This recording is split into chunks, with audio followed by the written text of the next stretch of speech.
Oye, ¿ya viste esto de Argentina que ganó Milei? Sí, a mí sí me dio miedo. Pues a todos, mano. Dicen que es un fenómeno. Pues es un freak, más Él bien. es un fenómeno. Es un fenómeno. Es un freak. Oye, a mí lo que me preocupa es que el ejemplo empiece a cundir, ¿no? No creo. ¿Tú crees que llegue a México? Eso no llega a México.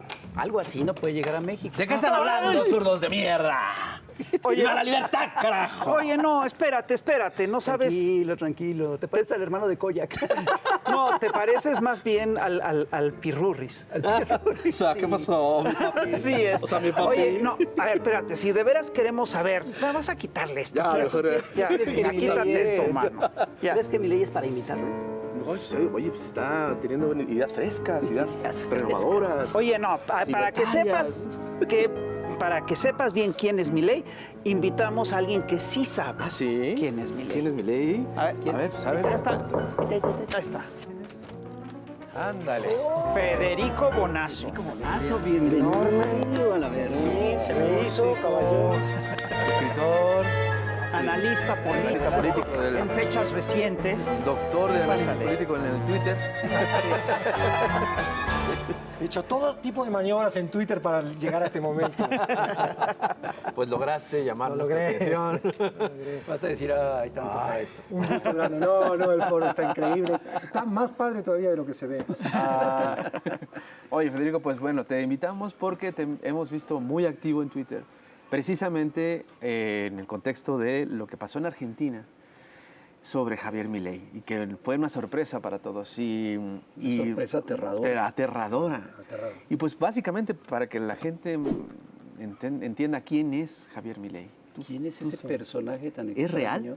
¿Qué es, Javier? ¿Qué es? ¿Quién está detrás? What de- is?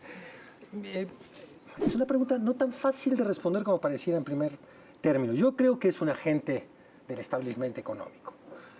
Pero está la tesis contraria. Y Es un outsider. Claro. Hablan de que ¿Como Trump?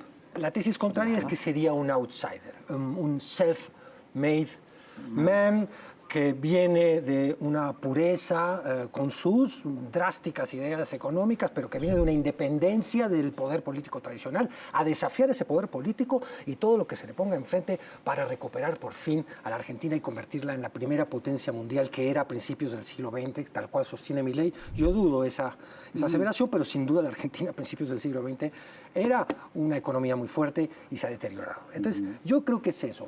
¿Por qué sería importante discutir si es o no un agente del establishment? Bueno, porque eso nos ayudaría a identificar cuáles son los intereses que lo motivan y quién está detrás. Que lo pinten de outsider, de loco, este es otro argumento que se usa, de que sería un loco. El loco, le dice. El loco, y hay hasta una biografía que se llama El Loco, donde casi se usa loco como sinónimo de audaz.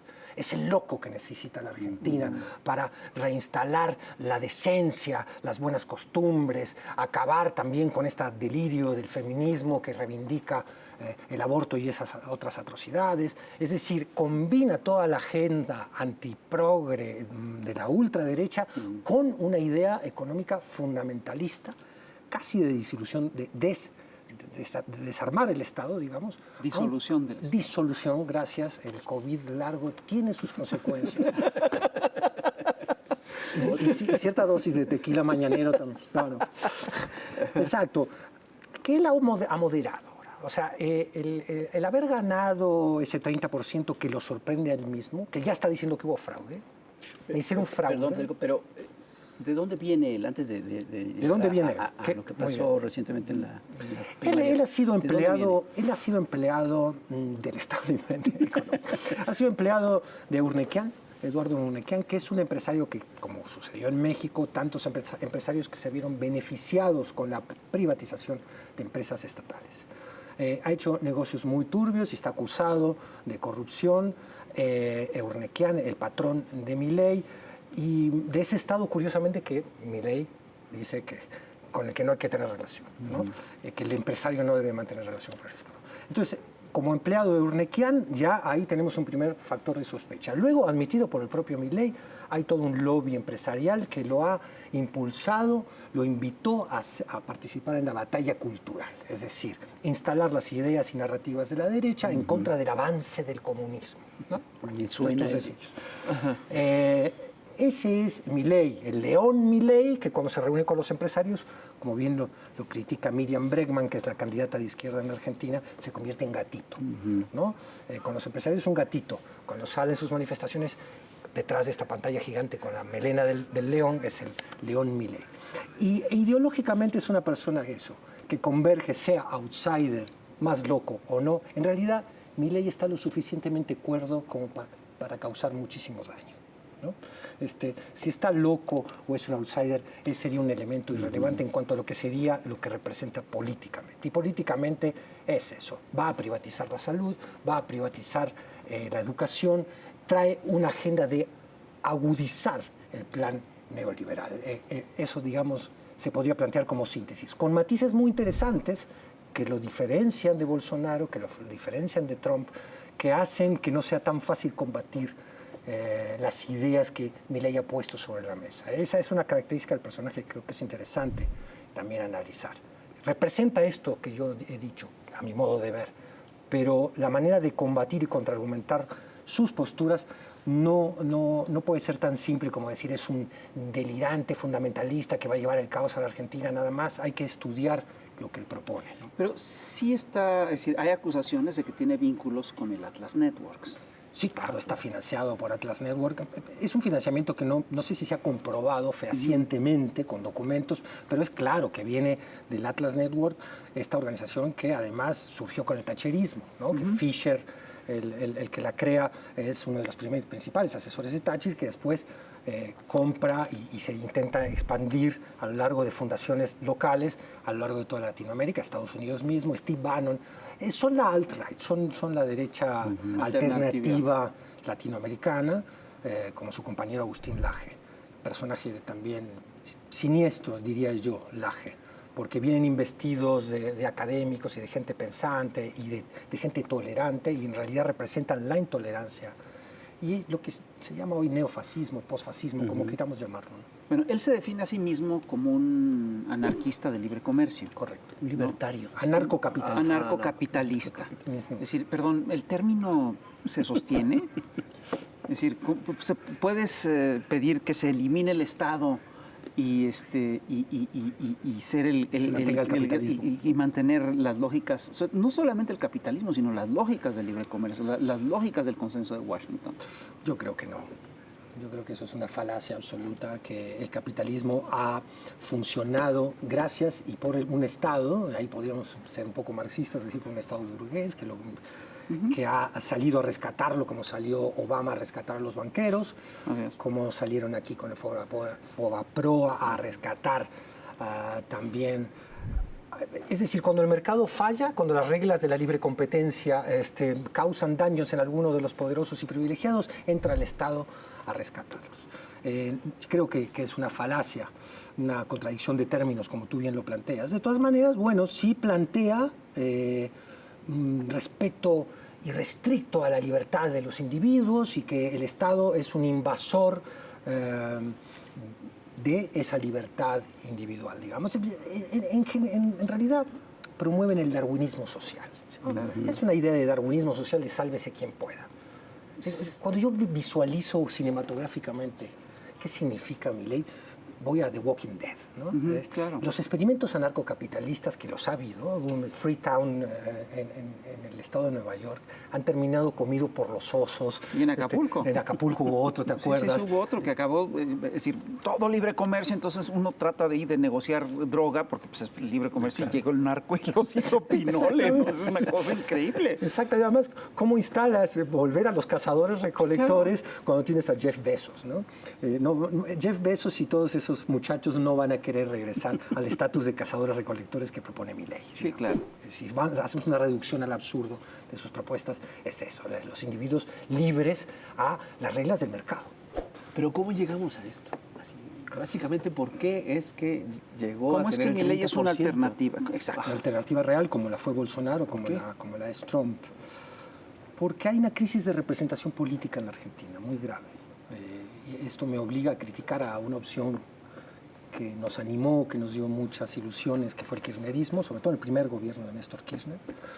Pero hay una crisis de representación. Hay de 6 años de caída del salario continuo, hay una inflación que nadie ha podido controlar, hay la propuesta tanto del kirchnerismo como del macrismo es aplicar el ajuste que propone el FMI. Digo, es verdad, es muy difícil decirle no al FMI hoy. Necesitarías una maniobra que requeriría una solidaridad internacional, pero por otro lado, si tú no desconoces una deuda que no es soberana o intentas ejercer una resistencia, renegociar, etcétera, pues el que paga siempre esa cuenta es la clase trabajadora. El kirchnerismo no ha podido representar al peronismo histórico en cuanto a defensa de la clase trabajadora. El sindicalismo está callado, el sindicalismo que está del lado del kirchnerismo, y para colmo, en este escenario, plantean un candidato como Sergio Massa que representa al establishment, absolutamente. A la gente cuando ve Massa en Argentina es como si aquí, no sé, es como si la 4T propusiera para el 24 a Carstens. Oigan, muchachos, va a dirigir, va a continuar la 4T, en el 30 viene Carstens. No, a ver, no. Entonces el votante, ese chavo de Rappi, la uberización de la economía, estos chicos sin derechos, ve en Milei una opción de libertad, lo conquista el término libertad, nos han robado el diccionario. La libertad era, la manejábamos nosotros, ¿no? Han empequeñecido. ¿Qué es la libertad hoy? La decisión de un hombre ante una góndola en el supermercado entre 2 latas de sardinas, ¿no? La libertad del consumidor. No, la libertad era la emancipación, ¿no? Una sociedad de hombres libres iguales, no de consumidores, ¿no? Tenemos que ir a un corte. La libertad de los medios de comunicación para hacer un corte. Ahorita regresamos. No te vayas. Gracias, viene el acento. Sí. Ahorita volvemos. Los universos. Vamos a ver los universos. Universos Paralelos presenta su sección de poesía lírica titulada Universos Paralelos. En vez de hablar de universos, de galaxias y el espacio, hoy hablaremos de espacio haciendo rimas y versos. No hablaremos de planetas, ni hablaremos de infinito. Hoy hablarán los poetas de libro y texto gratuitos. El bando conservador, sin fisuras ni pretexto, contra los libros de texto arremete con fervor. Libro de texto maldito, por ti de coraje vibro. Te maldigo por ser libro y también por ser gratuito. Nos llevas al comunismo y a la peor dictadura del chavismo-populismo. ¡Qué libro más cara dura! Que te corten y deshojen por tus rojos contenidos y que a la hoguera te arrojen entre gritos y bramidos. Y qué bien que el cardenal ya los mandó pa'l infierno, pa' que ardan en fuego eterno en llamas de pedernal. Que viva la bella unión de los padres de familia, y ni hablar de pedofilia en la Santa Comunión. El comunismo nos duele, no adoctrinen a tus niños, que se eduque con cariño, que mejor miren la tele. ¡Vivan los jueces aliados y nuestros gobernadores! ¡Fuera libros desgraciados! ¡Fuera los educadores! Llevan los libros a juicio, los maldicen locutores, jueces llenos de prejuicio y algunos gobernadores. Y no dejan que a la escuela lleguen los textos gratuitos. No tienen madre ni abuela, solo tienen apetitos. Arremeten con furor, lanzan golpes y rugidos y hasta invocan al Señor, pero ni los han leído. Censuran el contenido de nuevos libros de texto y solo hablan del contexto porque no los han leído. Al bando neoliberal hoy lo vemos muy activo, pero nunca tuvo, ¿cuál? Un proyecto educativo. Ya la tele no la prendan, ya déjense de pretextos y que los niños aprendan leyendo libros de texto. Señores, ya me despido. Ya nos veremos mañana. Va mi apoyo decidido a la escuela mexicana. Los profes a la tiznada y los libros a la hoguera. La educación sea privada y todos los pobres fuera. Seguimos aquí en Chamoco TV platicando con Federico Bonazo sobre este fenómeno que es Javier Milei en Argentina, sobre este reciente triunfo en las primarias. Hablabas ahorita de esta crisis de representación política. Yo creo que va un poco más allá. Es una crisis de la política en general. O sea, a mí me da la impresión de que después de estas crisis que hubo en Argentina, del corralito, de ya no sé cuántos presidentes en un lapso tan pequeño de tiempo, en fin, todas estas cosas, me acuerdo que gritaban que se vayan todos, con la cosa de que pues no se fueron, ¿no? Pero además se va y quien se queda. Entonces yo creo que es un poquito también esto, ¿no? La política en general, los políticos se desprestigiaron tanto que hay esta búsqueda de estos personajes que aparentemente no son políticos o que se venden como no políticos. Absolutamente. ¿No? Lo has dicho muy bien, tendría muy poco que agregar a lo que dijiste. O sea, él dice que va a sacar a la casta política, otra palabra que nos robaron del diccionario, casta. Nosotros hablábamos de la casta militar. Él habla de la casta política porque como todo alt-right, buscan siempre el chivo expiatorio, ¿no? Así Trump, la culpa de la decadencia del imperio la tenían los migrantes mexicanos, para Bolsonaro la tenían los pobres brasileños, ¿no? Él habla de la casta política a la que va a desterrar, y está puesto ahí, esto lo dice Miriam Bregman, que es la candidata de izquierda en Argentina, está puesto ahí para que la denuncia a los malestares, a la crisis económica en Argentina, se tope con ese concepto. No pasas de casta política, le echas la culpa a la casta política, que no ha sido otra cosa que el brazo ejecutor del poder económico que hay detrás. Entonces, Milei está puesto ahí como estrategia para echarle la culpa a esa casta política, que no es difícil echársela. Lo que No. O sea, ha habido corrupción en nuestros gobiernos de izquierda. Yo no digo que sea una corrupción cenital, que vaya desde el presidente, pero sí la ha habido, suficiente como para que la derecha haya hecho de eso el mayor uso político Suficiente posible. para decepcionar. Y lo que yo les decía, si tú dejas caer el salario durante 6 años consecutivos, no logras rebatir, la pobreza en Argentina está en el 45%, que Macri tiene mucho que ver con eso, que esa deuda brutal que después se fugó a paraísos fiscales con los amigos de Macri tiene mucho que ver, que no sirvió ni para infraestructura ni para reactivar la economía. Por supuesto que tiene mucho que ver, pero el kirchnerismo pues tenía que cumplir con otras funciones. Y sí, efectivamente, de eso se agarran personajes como Milei, que se venden, repetimos, como outsiders. Él no viene de la derecha macrista, lo llama zurdo a Macri, lo cual es una estrategia de marketing político, porque luego se irá a comer con los amigos de Macri a los hoteles más caros de Buenos Aires, ¿no? O de la Patagonia. Pero dices que hay matices, por ejemplo, comparándolo con Bolsonaro, con Trump, ¿cuáles serían esos matices? Que este no es un bruto. No es un bruto. Bolsonaro era evidentemente un bruto. Milei no es un bruto. Es un hombre preparado, es un economista que maneja por lo menos la terminología que el gremio economista conoce y reconoce. Es un académico y es un tipo que como estratega político me parece mucho más hábil que los otros dos, que sí, hicieron un uso, estaban más, me parece, más guiados, ¿no? por otras cabezas. Este es un hombre de una impronta personal que creo que está sorprendido él mismo de haber ganado las... ¿Sí? No es un bruto, es un tipo que tiene un discurso muy hábil, donde te habla en una abstracción técnica de ciertas terminologías económicas que embelezan a los entrevistadores. Si lo tuvieras acá, nos estaría, porque es un encantador de serpientes. Digo, con Bolsonaro, cuando decía que matar a todos los pobres, el encanto te duraba 30 segundos, ¿no? Digo, no así al pueblo brasileño, pero a uno sí, a mí no, a mí yo digo, a ver, oye, ¿y si lo que dice de dolarizar la economía es factible, serviría? ¿Me entiendes?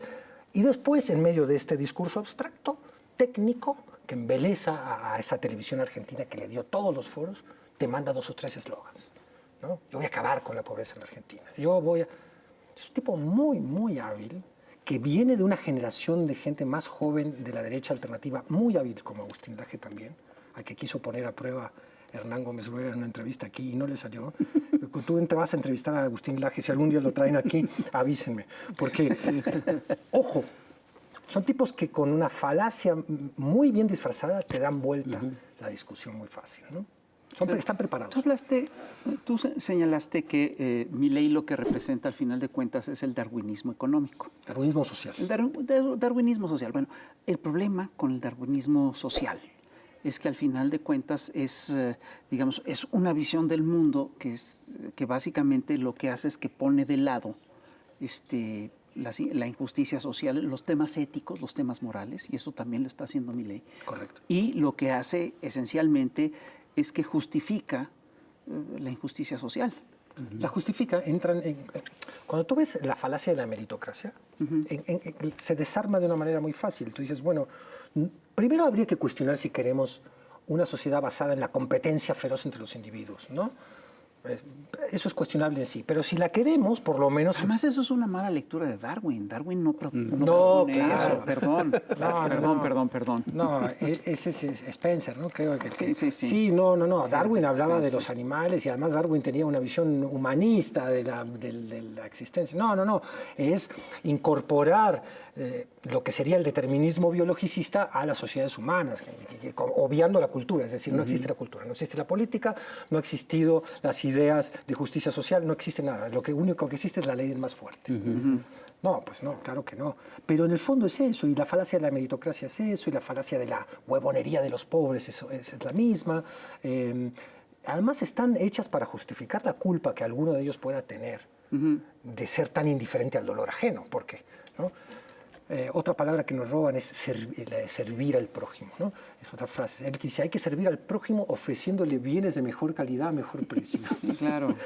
O sea, es esta visión absolutamente mercantilista de la existencia, que anula toda la dimensión espiritual, estética, ¿no? Es una visión muy reducida. Si todo es mercado, tú no puedes poner precio al amor, a echar la flojera en una hamaca bajo el sol. Eso no tiene... Si todo es mercado, ¿dónde queda la gente?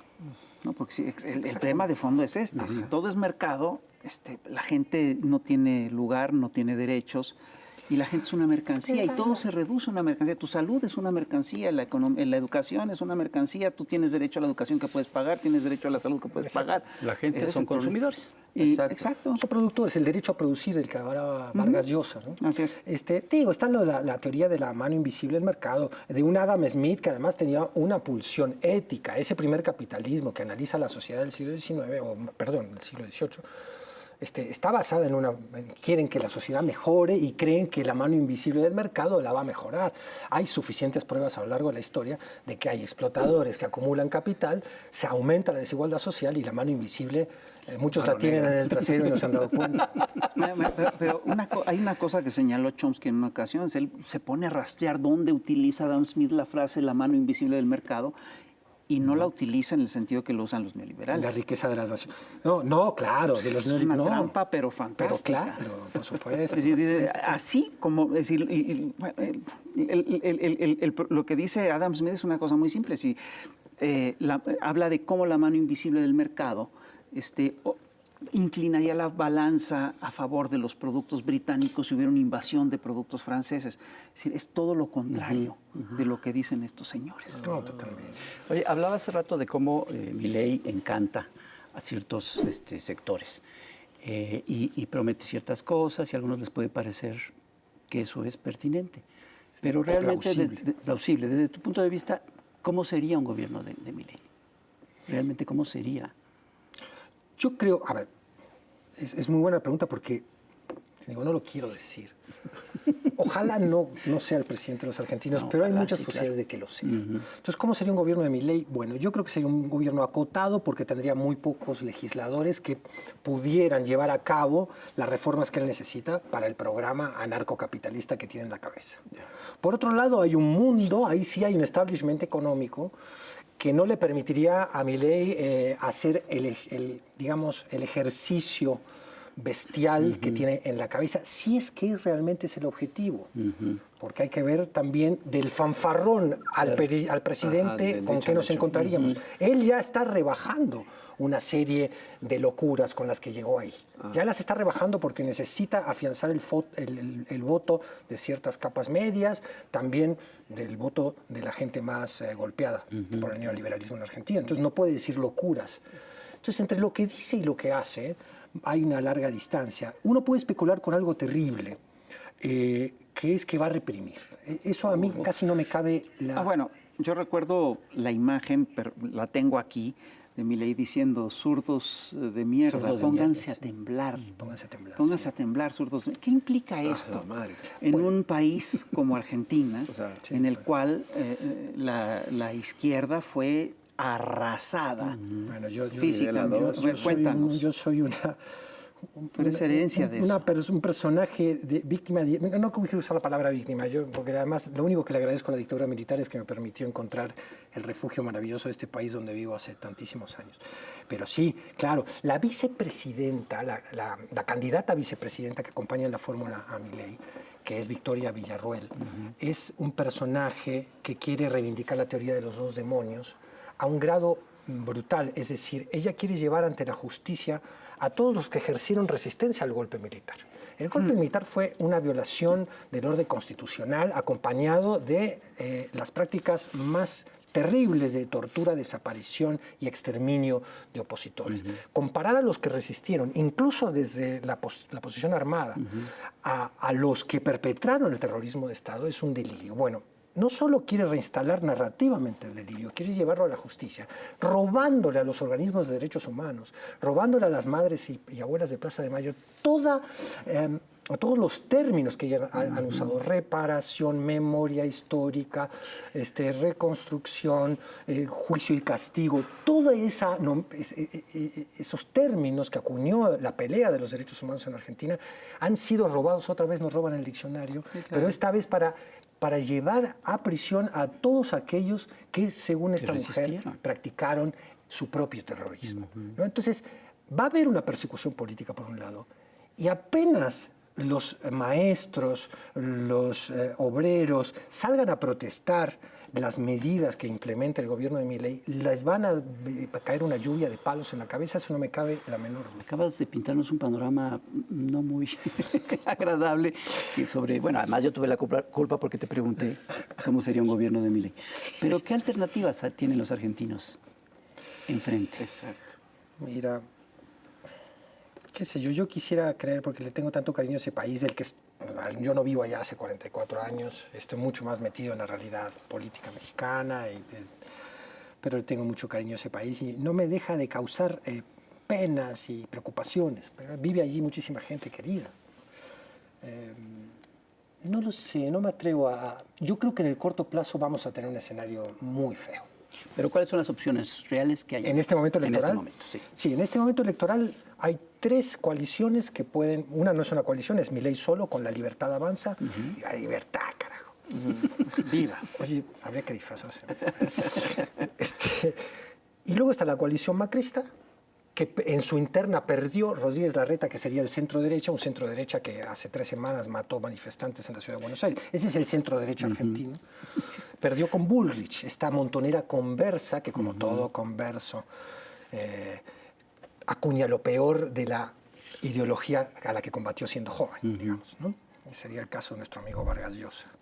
Mencionado ya varias veces, que tengo un problema personal con Vargas Llosa, porque los traidores no me caen bien. ¿Quién sabe Bueno, por qué? esta mujer, en fin, que representa el gatillo fácil, que sería, con las características suyas personales y del país Argentina, una suerte de Bukele, digamos, que es un peligro, Bukele. Es otro modelo muy diferente al de Trump, Bukele, que habría que analizar. Y después está el kirchnerismo, representado, como yo se los había dicho, por Sergio Massa, que es como, ya hice yo el símil, llamar al enemigo a dirigir. Y entonces el panorama para el elector argentino es desolador. Está Miriam Bregman con Izquierda Unida, que pesa hoy un 6%. En Argentina hay segunda vuelta, pero hay una regla feroz de la segunda vuelta, que es que si en primera vuelta tú consigues el 45% de los votos y una distancia de 10 con tu inmediato perseguidor, ganas automáticamente y no vas a segunda vuelta, lo cual anula las virtudes del balotaje, porque claro, en el balotaje tú dices, yo voto por quien quiero, y en segunda vuelta por el mal menor. Aquí ni siquiera, porque ese matiz en la ley electoral argentina permite que los que estamos muy temerosos de que gane Milei, digamos, pues es que hay que votar a Massa en primera vuelta, porque si no el escenario es terrible. Y votar a Massa te puede causar una indigestión severa, hospitalización. O sea, alguien de izquierda que vote a Massa, pues la va a pasar muy mal. Pero sería la opción real. La opción real, sí. Yo voy a votar por Miriam Bregman. Yo voto en los dos lados, así que allá voto por Miriam Bregman. Pero la posibilidad real se daría, como están las cosas ahorita, entre Milei y Massa. Milei y Massa, si es que la Bullrich hace una mala elección, y también un escenario de Bullrich contra Milei, que sería, bueno, el horror. y un escenario de Milei Massa, kirchnerismo contra el outsider, donde los votos del macrismo vayan abierta o subterráneamente para Milei. Con lo cual Milei puede arrasar. Y ahí puede conquistar en el Congreso una cantidad de diputados y senadores que sería muy inconveniente para el futuro de la Argentina. Yo quería darte una opción más alentadora y nos pusiste un escenario peor todavía. En el corto plazo. En el corto plazo. El régimen presidencial en Argentina es de 4 años. Yo creo que una catástrofe más desarmaría el discurso, vamos a ponernos optimistas, este té del optimismo que me ha servido. No, y sí, la izquierda tiene que reconfigurarse y aparte el kirchnerismo tiene que volver a sus raíces peronistas de la idea del... Que además ya ha habido una alternancia, pues, ¿no? Derecha, izquierda, derecha, izquierda. Totalmente. El kirchnerismo tenía un gran candidato que era Grabois, un hombre con verdadera conciencia y trabajo social, con la clase trabajadora, las villas miserias, un hombre de una enorme claridad política. ¿Y qué pasó? Perdió la interna con Massa. Cristina eligió Massa. Esa es la verdad. Cristina eligió Massa.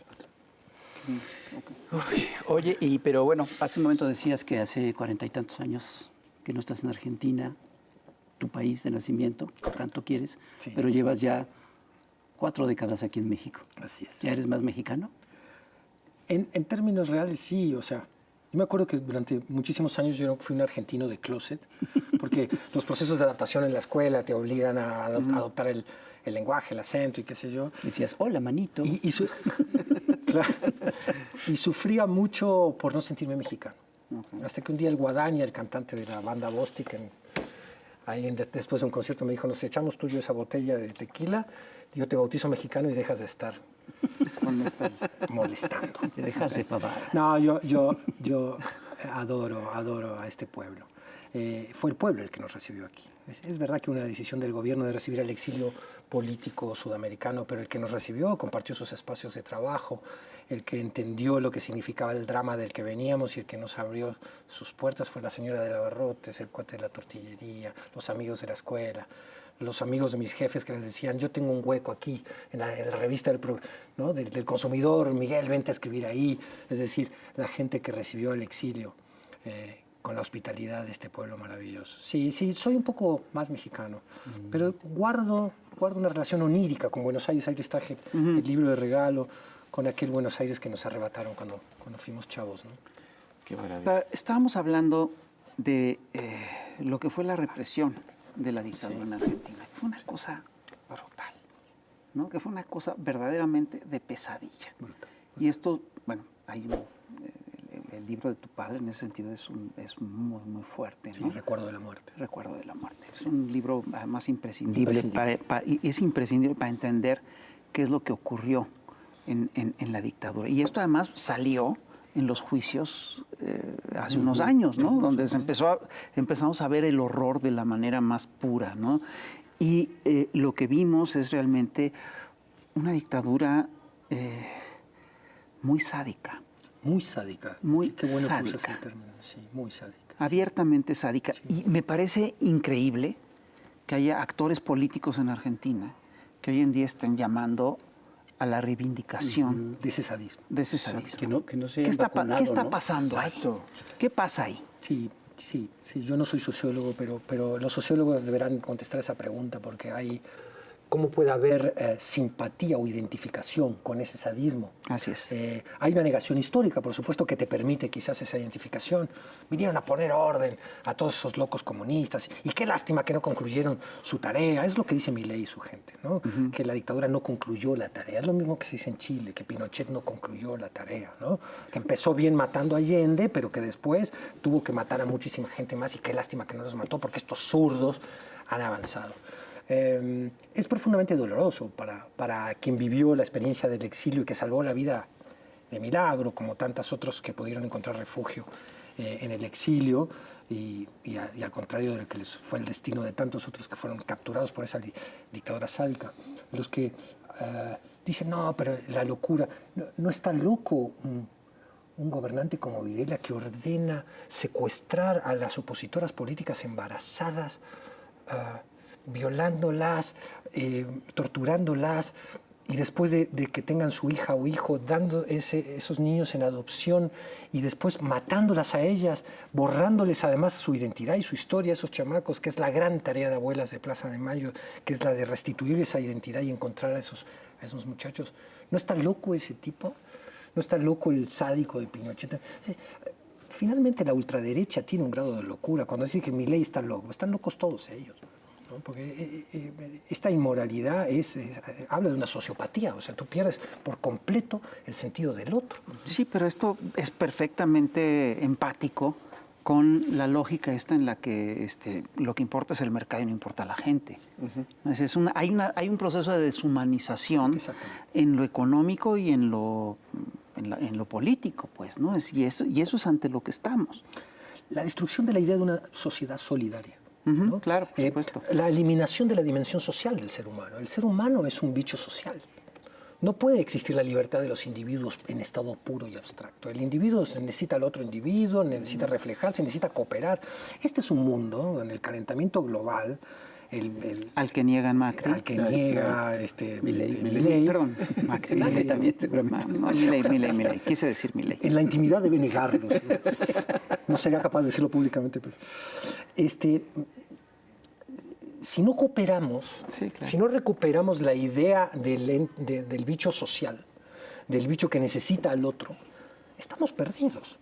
Este esquema de darwinismo social individualista, que además está sustentado, tú lo ves en la pelea en Twitter con los voceros de la derecha que mantienen con delirio ya su pelea individualista, negando, ¿no? Ustedes son colectivistas, como si eso fuera decir ustedes son asesinos seriales. Los colectivistas somos los locos hoy. Está totalmente alterado el lenguaje, la narrativa. Por eso, pues yo dejé la literatura y mi música hace varios años para poner en Twitter una trinchera de resistencia a esas narrativas. Hay que ejercerla. Sí, es una de las cosas que dice Macri, es que hay que acabar con ese absurdo de que donde hay una necesidad... Milei. Perdón, se me cruzan indebidamente. Pero Milei dice...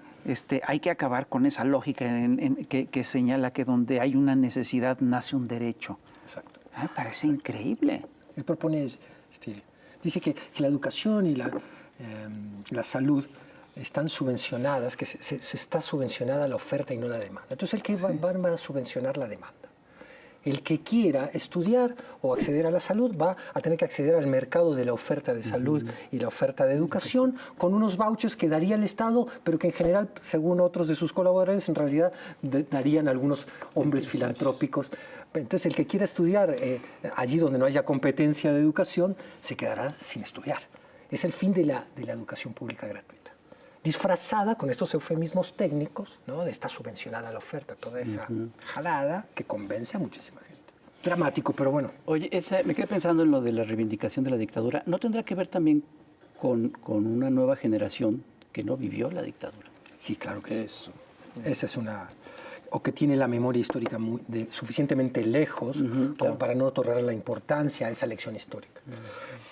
El kirchnerismo el primer gobierno de Kirchner logró concluir la tarea que mal pudo empezar Alfonsín, aunque empezó con un gran paso que fue el juicio a las juntas, esta película de 1985. Recomiendo a los que no están viendo que la vean por las lecciones que tiene para todo el continente. En México incluyó. El kirchnerismo después terminó con las leyes del perdón, las del punto final y las leyes del olvido y restauró la idea más elemental de justicia. Los perpetradores del terrorismo de Estado tienen que ser juzgados desde el primero hasta el último, sin importar el cargo o si obedecieron o no a los jerarcas.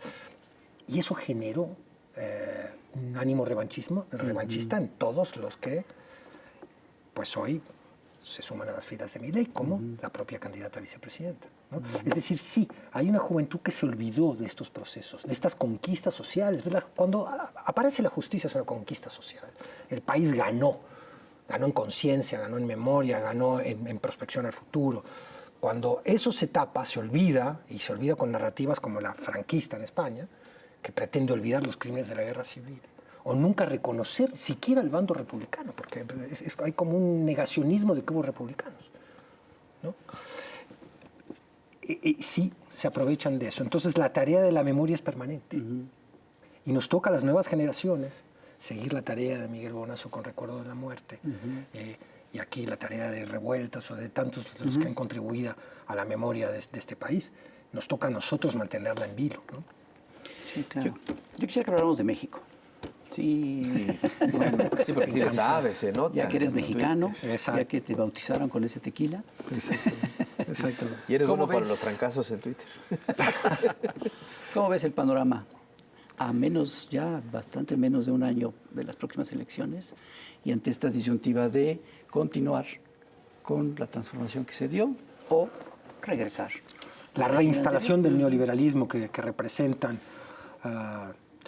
Que ya son claramente las dos. las dos opciones. Yo lo tengo claro, para mí no hay duda.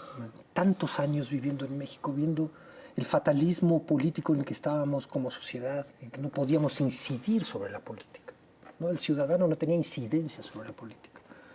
Creyó tenerla con la transición fallida de Fox, bueno, para la traición, más que transición, la traición de Fox a la democracia.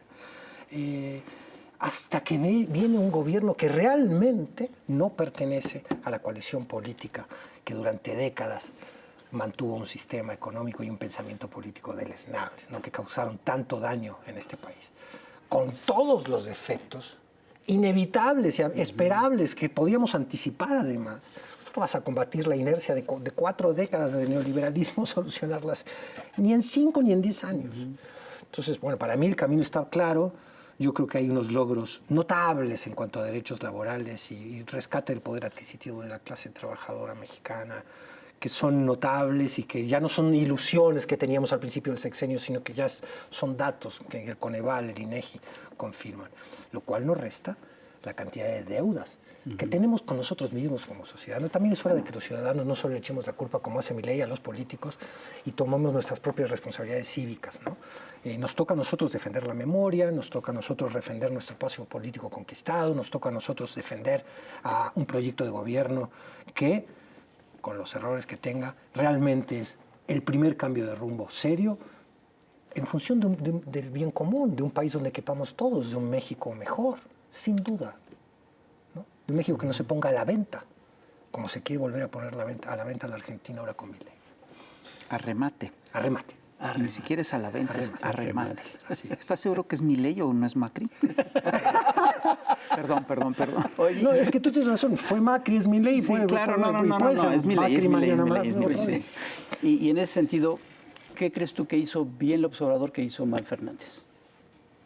Bueno, hay situaciones objetivas que tiene a favor este gobierno. La cercanía con Estados Unidos es una de ellas. López Obrador hizo muy bien en darse cuenta que era estratégica la relación comercial con Estados Unidos y que no podía condicionarla a viejas reivindicaciones ideológicas que a algunos les hubiera gustado ver. Cuando fue allá con Trump, nunca me olvidaré que le dijo: los agravios no están olvidados, no están perdonados. Tuvo el valor diplomático de decir eso ahí, pero supo que tenía, y ahí podríamos entrar en análisis, a ciertos costos que pensamos desde la izquierda no nos gustaron nada. Recrudecimiento de los controles migratorios en la frontera sur, en fin, cosas con las que no estoy de acuerdo, pero que entendió que tenía que afianzar ese socio comercial para que la economía mexicana pudiera generar un programa redistributivo, es decir, esa relación comercial con Estados Unidos no la tiene la Argentina. Su principal socio comercial es Brasil, en fin, el Mercosur tiene muy disgregada por otro lado, la crisis económica endémica de la Argentina, permanente, perpetua, no la tiene México, por suerte, ¿no? La responsabilidad fiscal de este gobierno, el no endeudamiento. Ahora vemos lo que significa el no endeudamiento. Claro. Porque se volvió a endeudar el kirchnerismo. Contrajo deuda por, no sé la cifra, pero no es la de Macri de 40.000 millones, pero es de 25.000 y pico de millones de dólares. Tú no puedes seguir contrayendo deuda. O sea, tienes que reorganizar la economía. ¿Qué heredaste? Digo, no es fácil. No es fácil porque la fuga de capitales allá es bestial. En fin, hay condiciones... Pero además hubo una trampa ahí, porque ahora sí Macri llegó al gobierno prometiendo que no se endeudaría y agarró una deuda bestial. Brutal. Y obviamente hereda toda una serie... Es decir, el tema de la deuda es que la deuda es un mecanismo de sumisión. Exacto. Es un mecanismo de conquista imperial. Total, Y ya cuando te meten en esa dinámica se vuelve muy complicado salirte de ahí. Y eso es, bueno, es parte del problema, perdón. No, correcto. Y esa es una de las diferencias. Bueno, ahora, luego hay diferencias en la gestión muy importantes. Sí, claro. Allá no hubo un combate, una legislación como ha habido aquí en favor de los derechos laborales. Las conquistas en derechos laborales que han subido a la Constitución en México durante el sexenio de López Obrador son impresionantes. Las trabajadoras del hogar, la lucha contra el outsourcing, la democratización de los sindicatos. En Argentina no hay democratización de los sindicatos. Siguen pegados inercialmente, gritando en la marcha peronista en contra del capital y luego aprueban los ajustes del FMI. Entonces, bueno, no están en contra del capital. Ha habido, la palabra tradición es muy fuerte y hay un mal uso de ella. Vamos a usar una más débil. No ha habido la capacidad para revertir el proceso inflacionario, no ha habido la voluntad política para combatir el modelo extractivista, no ha habido la voluntad para legislar en favor de estos chicos de Rappi que festejan hoy la victoria de Milei. No la ha habido. No la ha habido y se paga el costo político. En México ha pasado todo lo contrario. Mientras allá, gente como Milei, que vino a correr la agenda política hacia la derecha, social, de la discusión pública, aquí se corre a la izquierda. Cuando tú ves a Xochitl diciendo piso parejo, me asombró mucho un meme de Xochitl que vi ahora, diciendo meritocracia sí, piso parejo, pero con piso parejo. Dije, y cambiaron aquí, dejaron el modelo de oposición ultraderechista estilo Milei y se pasaron a la demagogia. No, que dice Xochitl que no va a tocar los apoyos sociales, cosa que no es Aquí cierta. se corrió la izquierda. Sí, y esa es otra. Ahora, tú cuando ves un fenómeno como Milei dices, la mañanera es un golazo. Macho. Sí, claro. Sí. La mañanera es algo fundamental. La vio clarísima. Yo cuando dije va a ser diaria la mañana, dije, qué diaria. Se va a desgastar. Es una herramienta crucial. La vio con mucha envidia Alberto Fernández cuando estuvo en la mañanera. La vio y se envalentonó y habló de los periodistas. Sí, pero después regresó allá y hizo poco. Hizo poco como el mismo López Obrador, con diplomacia y afecto, sincero. Se lo señaló. Se lo señaló ya varias veces. Hay algo que es muy parecido en México y Argentina, y no solo México, Argentina, varios países, que son los medios corporativos de comunicación. ¿Tú cómo los ves? Son agentes del poder económico también. Háblame bien del Clarín. Hace el esfuerzo. Te voy a decir algo bueno de Clarín. El viejo Clarín, bueno. antes de que fuera... Trampa. No, sigue teniendo la misma dueña, Sí, pero había otra tradición periodística en la Argentina. En Argentina hay una tradición periodística. Dio a tipos como Rodolfo Walsh. O sea, cuando en los primeros años del exilio nosotros no teníamos contacto como se tiene hoy con las redes, con la Argentina, estábamos sedientos de información de allá y había un sistema de suscripción y nos llegaba el Clarín. Y yo me iba directo al suplemento rockero de Clarín que me fascinaba, como fan de Charlie y de Spinetta, y luego lo daba vuelta y veía en la contratapa donde estaba Quino. No, Quino no, sí, Quino en un momento, pero después ya no, y estaba Fontana Rosa. Sí, claro. Y estaba Caloi, ¿te acuerdas de Caloi? Sí, claro. Los genios de la caricatura argentina, era un deleite ver eso. Y era parte de ese cordón umbilical que se fue rompiendo con la Argentina. Te dije ya algo bueno de Clarín. Lo que hizo Clarín después, bueno, es un órgano de propaganda. Son órganos de propaganda que hay que desafiar. Justamente en eso estamos en Twitter, intentando desde pequeñas trincheras personales desafiar la propaganda que traen los medios corporativos. Qué difícil. Muy difícil, porque tienen mucho poder económico. Si se instalan, es muy difícil combatirlos. Si tú lo ves cuando discutes con el ciudadano común, tienen tanto miedo al adoctrinamiento de los libros de texto, no se dan cuenta que el gran libro de texto son los medios corporativos. Sí, claro. Y esos medios también ya están en redes sociales súper instalados. A lo loco. Y además, en la época de la posverdad, súmale eso, donde tú publicas una fake news, Y ahora de la inteligencia artificial. usas la inteligencia artificial para perfeccionar la técnica de la fake La news, mentira, sí. y después, la desmentirán, alguien la desmintió, pero ya el daño ya está causado. Ya está hecho. A ver, pero es eso y la sociedad del espectáculo. Sí. Que es, Sí, van hombre, que ese es el eje del problema, ¿no? Es decir, que no ves un noticiero, ves un espectáculo. ¿no? Estás viendo, no estás ahí para informarte, estás para entretenerte. La realidad cada vez más disfrazada de ficción, buscando el golpe bajo emocional. Sí, claro, así es. Así es. Pero si ves en los mexicanos un cambio de conciencia Brutal. y no lo ves en los argentinos. Qué buena pregunta. Mira, no vivo allá. El contacto que, cuando uno ve un fenómeno así o habla con los amigos, parecería que hay un retroceso allá de conciencia social. Indudablemente que las villas miserias voten a un tipo que va a acentuar su miseria, habla de que hay un retroceso. No nos tenemos que burlar y nunca de manera paternalista decirles, ustedes están votando mal. No, eso es lo que hace Vargas Llosa. Nosotros tenemos que entender... Cuarto. Nosotros tenemos que comprender por qué pasa eso, ¿no?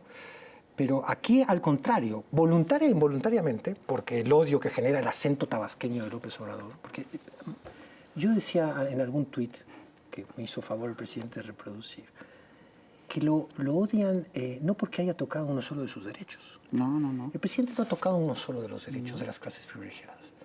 Lo que ha tocado son sus privilegios. Es una cosa muy diferente. Entonces, ese solo hecho, que no sea uno de ellos el que gobierne y tenga acento, ¿no? Que despierta todo el clasismo y el racismo de esta sociedad, inveterado y profundo en esta sociedad mexicana, genera una discusión pública en sí. A eso súmale la mañanera, y a eso súmale la tarea que hacen ustedes, el periodismo independiente, o con independiente no quiero decir que no tome posturas políticas, pero quiero decir que no es ajeno a la evidencia, ¿no? Que no barre la evidencia debajo de la alfombra, como hacen los medios corporativos. Han enriquecido la discusión pública. También se ha envilecido. En esa riqueza, en esa magnificación, se ha envilecido, porque se sustituyó el argumento por el insulto, porque estamos en una situación que yo creo que hay que revertir. Y eso yo creo que es una tarea del siguiente gobierno de la transformación, revertir el ensuciamiento, la vileza en la discusión.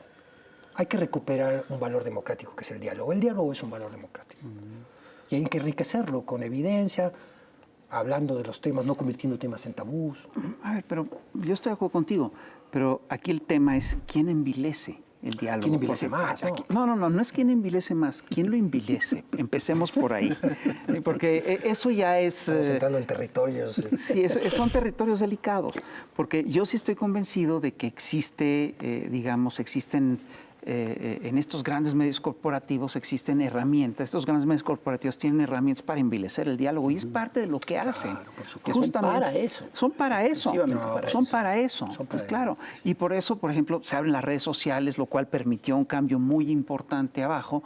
Pero en las redes sociales pueden introducir granjas de bots, que pueden introducir guerrilla insultativa, ¿no? Es que Pueden se hacen, y lo hacen. No, claro, por supuesto. Campañas, a mí ya me salió una campaña en contra. Ya. Y hice unos programas, hice unos programas para el SPR y cuando se ve lo que gano y prorrateado en los meses, se da cuenta, es evidente que como músico yo trabajo por compromiso con la tele. O sea, también te están acusando de cobrar por tu trabajo. Que has de ser un chayotero de la 4T. Sí, porque cobras porque trabajas. Porque cobro porque ¿Trabajas trabajo, y cobras? Y además porque creo en la televisión pública y en la televisión cultural. También le presto servicios a la iniciativa privada. Pero sí, tienes razón. Y además hay una violencia de arranque, Sí, claro. que es lo que decíamos con respecto al terrorismo de Estado en Argentina. No es lo mismo la violencia de resistencia que la violencia de arranque. Pues yo voy a esto. El mismo proyecto que hace de Milei, que hace de Trump, que hace de Cast, que le pone todos los años un discurso violento y agresivo, es la misma que envilece el debate.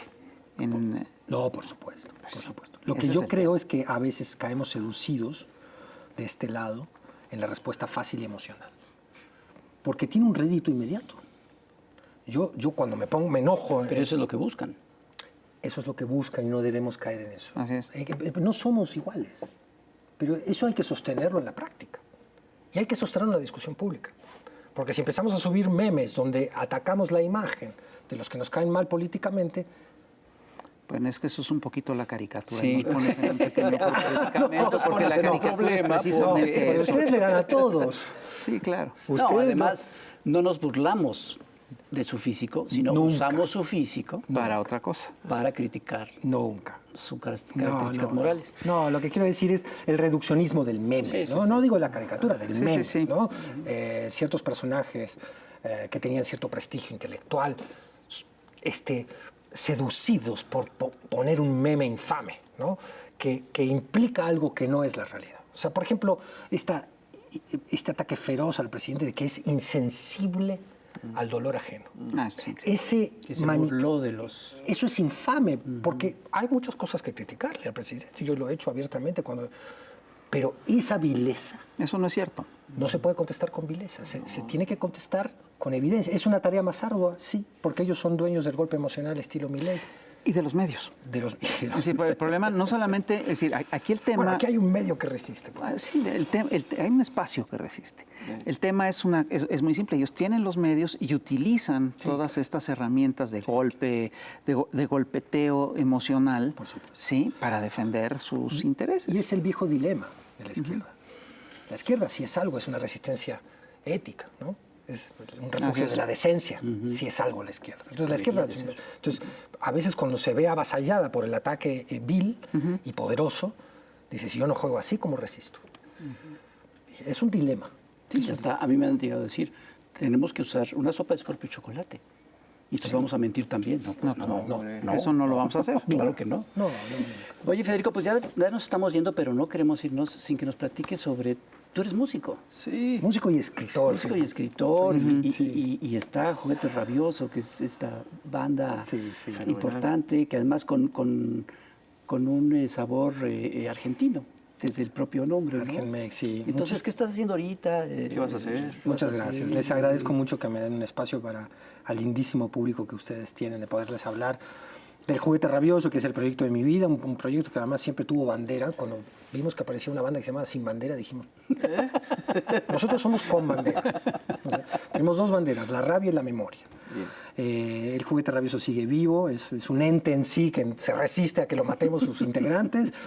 Vamos a tocar, si se puede decir, en la Feria del Libro del Zócalo, en octubre, conmemorando el 50 aniversario del golpe en Chile. Va a ser un concierto muy especial, porque el otro gran colega del Juguete, junto con Coco, que somos tres, Coco, Santiago y yo. Santiago es hijo del exilio sudamericano, chileno, concretamente. Sus papás trabajaron en el gobierno de Allende. Entonces, ¿quién mejor que él, con sus letras y sus canciones también, que están en el Juguete Rabioso, para que conmemorar ese evento? Y yo sigo con mi vocación literaria, les traje este regalo, que es una vocación que precede a la musical y que la tengo marginada por la batalla cultural. Pero que me apasiona escribir y no voy a dejar de hacerlo. Escribir ficción, ¿no? Esperamos algún libro pronto. El Diario Negro de Buenos Aires. Este es está uno, padrísimo. Muchas gracias por mostrarlo en la cámara. Sí. Les agradezco mucho que me hayan dado una chance de... No, hombre. Al contrario, mano. Pequeño espacio a la vanidad. Ay, no, claro. La cultura, ¿no? A la cultura. Gracias. Y buenísimo lo del concierto en la feria. Oye, ¿tienes el día ya? No tengo la fecha, en octubre en la feria de esa semana que dura la Feria del Libro del Zócalo. Ahí va a estar el Juguete Rabioso cantando para Allende, para la Qué memoria. maravilla, qué maravilla. Qué bonito. Pues oye, pues muchas gracias, ¿verdad, Federico? Bueno, un gusto grande. Un honor tenerte aquí, muy didáctico y Sí, buenísima la plática. Acabamos con la memoria, ¿no? Con la fuerza de la memoria. Venga. Eso sí es espero. Señoras y señores, otro programa para compartir, para comentar, para coleccionar. Ya lo sabe, cuídese mucho y nos vemos a la próxima. Ya lo sabe. Bye. Chamuco TV.